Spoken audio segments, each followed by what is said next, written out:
नमस्ते दोस्तों। आशा करती हूँ आप सब लोग बढ़िया होंगे। दूसरे एपिसोड में आपका स्वागत है। भगवान श्री राम जी, हनुमान जी के, बाबा तुलसीदास जी को प्रणाम करके आज से चौपाइयों के स्टार्ट करते हैं। तो पहली चौपाई से शुरू करते हैं। जय हनुमान ज्ञान गुण सागर, जय कपीस तिहु लोक उजागर। तुलसीदास जी कहते हैं उन हनुमान जी की जय हो जो ज्ञान और गुणों के सागर हैं। हनुमान जी वह हैं जिनकी चेतना ज्ञान के माध्यम से अपने अहंकार को विश्राम दे चुकी है। अब दोस्तों इन लाइनों को समझते हैं कि हनुमान जी को ज्ञान और गुणों का सागर कहा गया है। गुण तो दोस्तों उनमें बहुत थे, लेकिन ज्ञान का सागर, अब देखते पहले यहाँ पे ये समझते हैं कि हनुमान जी हैं कौन। तो दोस्तों उस समय पे, जिस समय के हनुमान जी हैं, वो वानर जाति मंकी फैमिली से बिलोंग करते थे। उस समय की जो वो वनवासी जाति होती थी जो बहुत गरीब होती थी, जैसे आज कोई आदिवासी जाति ट्राइबल कास्ट का है ना, या कोई पूरा फैमिली का पर्सन बाहर निकले, पढ़ने जाए और कुछ भी अचीव करे, कुछ ज्ञान प्राप्त करे, कुछ करके दिखाए, तो उसको वेल एजुकेटेड बोलते हैं। ठीक उसी तरह से वानर जाति में रहते हुए भी हनुमान जी ने अनेक गुरुकुलों आश्रमों में रहकर बहुत से ऋषियों से ज्ञान प्राप्ति किया है ना। ज्ञान का मतलब काफ़ी वेदांतिक ज्ञान और कुछ भी जो उस समय के ज्ञान होते थे वो प्राप्त हुआ, इसलिए उन्हें ज्ञान का सागर बोला गया। सागर जिसकी कोई सीमा नहीं है, और गुणों के सागर तो वो थे ही। तो दोस्तों यहाँ पर मैं ऐड करूँगी कि आचार्य प्रशांत जी ने भी जो बताया है कि ज्ञान गुण सागर का मतलब क्या होता है। तो दोस्तों ये तो है कि चलो आप में गुण बहुत सारे हैं, तो देखिए गुण तो जब भी मौजूद होंगे वो एक लिमिटेड होंगे, है ना, जैसे हमारे आप में सबके अंदर होते हैं। तो जब वो होते हैं तो व्यक्ति सीमित होता है।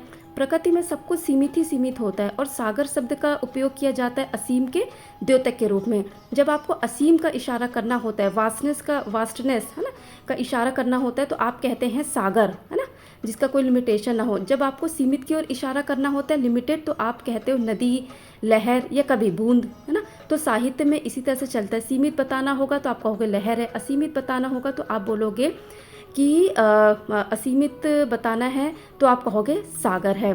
तो दोस्तों यहाँ पे जो ज्ञान गुण सागर है, तो उसका मतलब यही है कि जैसे गुण जो होते हैं ना वो तो असीमित होते हैं, आप गुणातीत हो जाते हो। तो माने ज्ञान के कारण हनुमान जी जो है वो गुणातीत हो गए हैं। ज्ञान का काम ही होता है दोस्तों कि आपके गुण माने प्रकृति, आपको प्रकृति के पार ले जाना, है ना।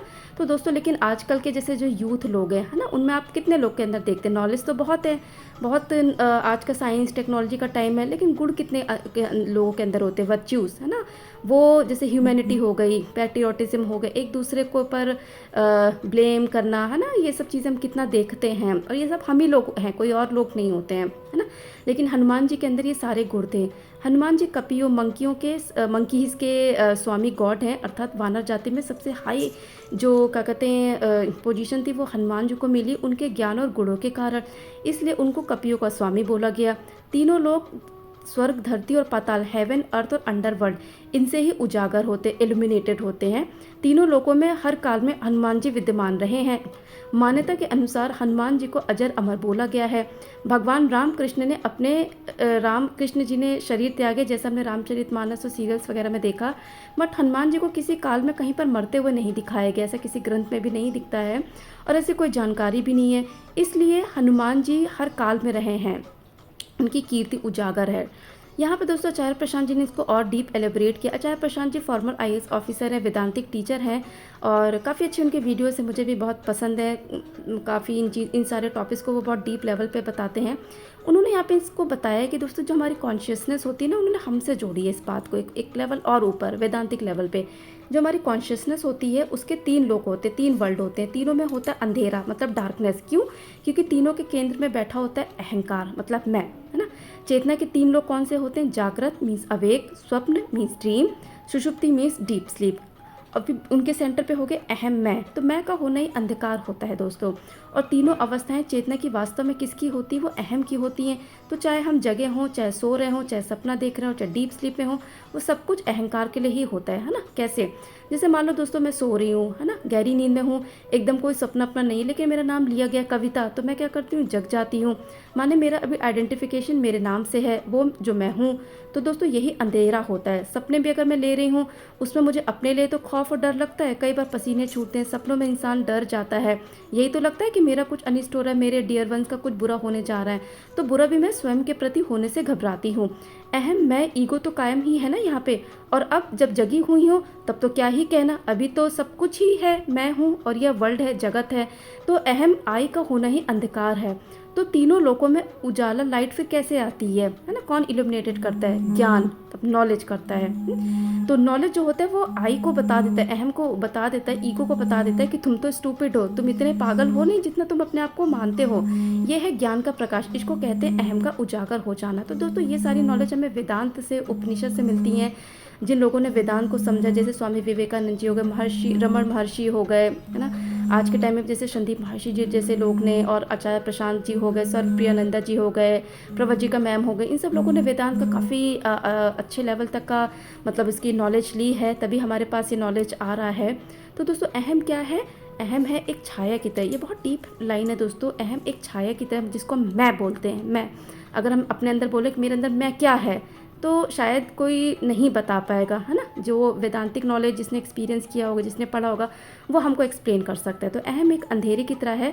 अंधेरे को अगर हम एल्यूमिनेट कर देंगे, उजागर कर देंगे, तो क्या होगा? अहम मिट जाएगा, है ना? तो जैसे अहम मिट जाता है, उसको क्या बोलते हैं? मुक्ति बोलते हैं, लिबरेशन बोलते हैं। अहम के विलोप को ही आत्मा या सोल भी बोलते हैं। तो स्पष्ट हो रही है बात। तो दोस्तों इसके लिए आप आचार्य प्रशांत की वेदांत को भी पढ़ सकते हैं, उनके लेक्चर्स को देख सकते हैं, जहाँ उन्होंने डीप एक्सप्लेन किया हुआ है इस पूरे बात को। तो पहली चौपाई का यही अर्थ हुआ। तो हनुमान जी दोस्तों वह हैं जिनकी चेतना ज्ञान के माध्यम से अहंकार को विश्राम दे चुकी है और मीन्स मुक्ति दे चुकी है। तो कौन है हनुमान जी? ज्ञानपुंज। और ज्ञान ही है जो उनको राममुखी बना रहा है। क्या बना रहा है? राममुखी। राममुखी माने क्या? जो लगातार किसकी ओर नियत करे, किसकी ओर गति करे, जिनके देखने की दिशा निरंतर क्या है? मैं किसको देख रहा हूँ? मैं राम को देख रहा हूँ, वो हनुमान है। तो दोस्तों ये था पूरी चौपाई का अर्थ। तो दोस्तों मैंने से एक्सप्लेन करने की कोशिश की है। आप लोग भी इसका चिंतन करिएगा, आचार्य प्रशांत जी को देखिएगा, काफ़ी अच्छे से एक्सप्लेन किया है उन्होंने। तो अगर कोई थोड़ी सी भूल हुई हो, कुछ आपको लगा हो, कुछ इम्प्रूवमेंट की नीड हो, तो आप अपना कमेंट फीडबैक शेयर कर सकते हैं। तो कल दोस्तों हम दूसरी चौपाई में आगे बढ़ेंगे। तो तब तक के लिए दोस्तों थैंक यू फॉर वॉचिंग। जय श्री राम, जय हनुमान जी, जय बाबा तुलसीदास जी की।